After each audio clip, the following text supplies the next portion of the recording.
In this video, we'll learn how to work with the images that are provided in the Chorus Python package. We can create images of basic shapes that we can then combine to make more interesting images. In order to use the course package, we need to import it. We can import everything in the package with from CS103 import star.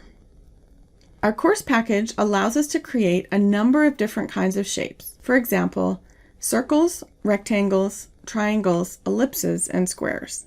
In order to create a shape, we call a function in the course package. We have not yet discussed functions in detail, but in this video we'll see how to call a function, and we'll discuss functions in more depth in another video in this module. The language module contains information about the image functions that are available to us. Let's look at that module. If I scroll down, I can see a list of functions that create or operate on images. Perhaps I want to create a black triangle. I see that I need to call the function triangle and give it the width, height, mode, which is solid or outline, and color. Let's go back to Jupyter and try that.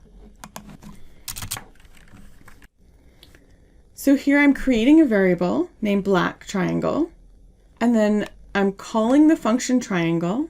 I'm giving it the width of 200, the height of 75, the mode of solid, where my other choice is outline, and the color black. Python recognizes most of the common colors. You can try different ones to see if your favorite color is recognized. So let's run this code. And as you might expect, the line was evaluated, that code was run, but because it was an assignment statement, we do not see any output. If I want to see the image value that is stored in that variable named black triangle, I need to access it. Now, maybe I want to make an image of a house, a very, very simple image of a house. I can use my triangle for the roof, but I still need another image for the bottom part of the house. I'll create a rectangle to use for the bottom part of the house. So once I run that cell, I know I'll have a rectangle, my blue rectangle, stored in the variable named blue rectangle. Now I want to create an image that has the black triangle on top of the blue rectangle.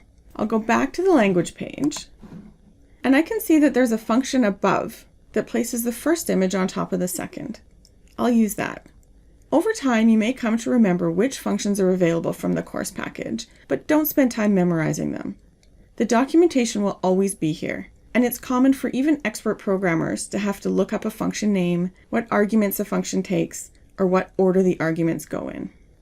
Let's go back to Jupyter and practice using above to create our house.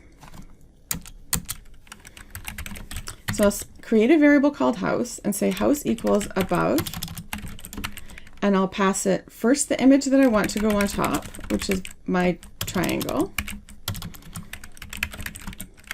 and then the image that I want to go on the bottom. Sorry for the typos. Then I know that calling above will create the house and assign it to my variable named house. But if I want to see the house, I need to access the value that's stored in that variable. So now let's run this and see what we've created. It does sort of look like a house. It's not the most creative image that we could have created. Probably you have some really interesting ideas about what kind of image you could create. So I suggest that you play around with these image library calls and see what kind of images you can come up with.